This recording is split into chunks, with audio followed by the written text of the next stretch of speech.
જય શ્રી રામ, જય ગૌ માતાના નાદ સાથે ગાયને રાષ્ટ્રીય માતાનો દરજ્જો આપવાની માંગ ફરી ઉઠી છે। વર્ષ 1960 થી ચાલતી આવી રહેલી આ માંગને લઈને સંતો અને ગૌ ભક્તો દ્વારા સરકાર સમક્ષ અનેકવાર રજૂઆત કરવામાં આવી છે, છતાં આજ દિન સુધી કોઈ ઠોસ નિર્ણય લેવામાં આવ્યો નથી। હિન્દુ સંગઠનોનો આ મુદ્દે કાર્યકરોનો આક્ષેપ છે કે દેશ, રાજ્ય તેમજ સ્થાનિક સ્તરે 4 એન્જિનની સરકાર હોવા છતાં ગાયોની હાલત દયનીય બની રહી છે, જે ચિંતાજનક બાબત છે।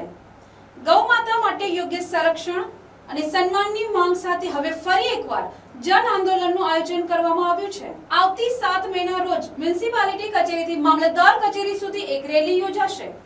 આ રેલીમાં મોટી સંખ્યામાં ગૌ ભક્તો અને સંતો જોડાશે તેવી શક્યતા છે।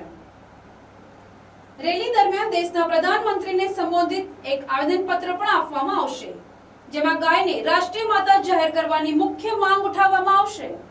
આ આયોજન દ્વારા કાર્યકરો સરકારનું ધ્યાન આકર્ષવા અને વહેલી તકે ગાયને રાષ્ટ્રીય માતાનો દરજ્જો આપવામાં આવે તેવી માંગ કરી રહ્યા છે। જય શ્રી રામ, જય ગૌ માતા।